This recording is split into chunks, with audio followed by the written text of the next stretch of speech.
Ngayon mga padi mga marino, ito na yung pinaka-model niya. Naging problema na to ay sige siyang buhay. Tapos mamatay, mabuhay, mamatay. On off lang siya. So yun mga padi mga marino, tanggalin natin yung kanyang SIM card. Natanggal na pala natin, ayan. Dito tayo magsimula sa lalagyan ng SIM card. Lagi na naman natin sinasabi sa ating mga video na pag nagbukas tayo, dito tayo mag-start sa lalagyan na ng SIM card. Ayan. So slide natin siya pag ganyan.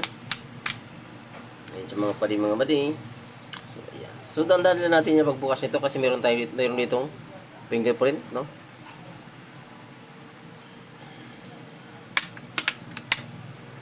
Ayan.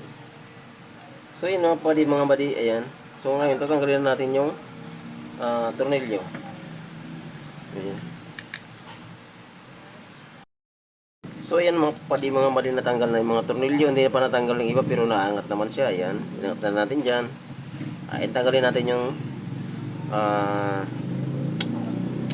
fingerprint.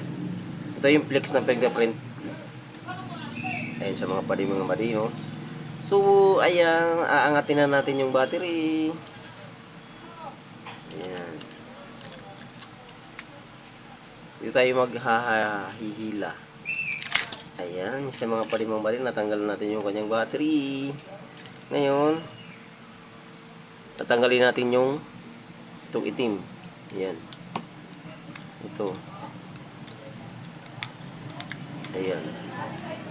Ayan, kung mayroon kayong nakita dyan mga padi mga madi, ayan, kung nakikita nyo yan, itong piyesang ito, paalala lang po, hindi po yan fuse. Ano, yan po ay resistor. Ayan. Resistor po yan. Ngayon po, ito yung ating papalitan sa ating mga ginagawang baterya. Ito yung ating dinajumper lang.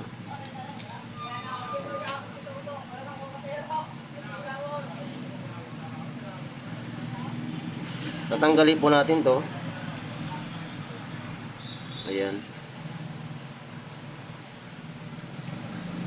So ito na yung mga padi mga bali, natanggal na natin yung pyesa. So ngayon i-jumper lang natin siya.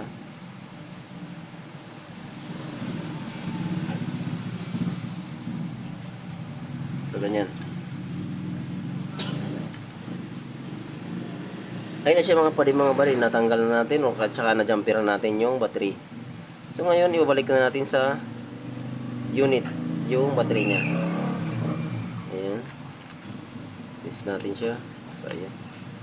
Ayan mga padi mga bali, so itry natin siyang i-open. Nalagyan natin yung battery. Itry natin siyang i-open.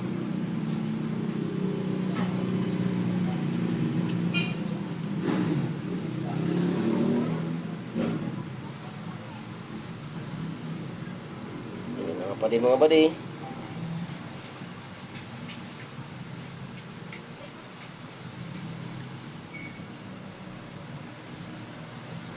So yan na siya mga padi mga badi, hindi na siya nagamatay, ano. Yan siya mga padi mga badi, ayan. So hindi na po siya nag-restart. So gumagana na yung unit na Redmi na auto restart siya. Redmi 9C or 9E. Ayan siya mga padi mga badi. So dito na ating video mga padi mga badi. Sana po meron kayong natutunan sa ating video. So thank you so much. God bless sa inyong lahat.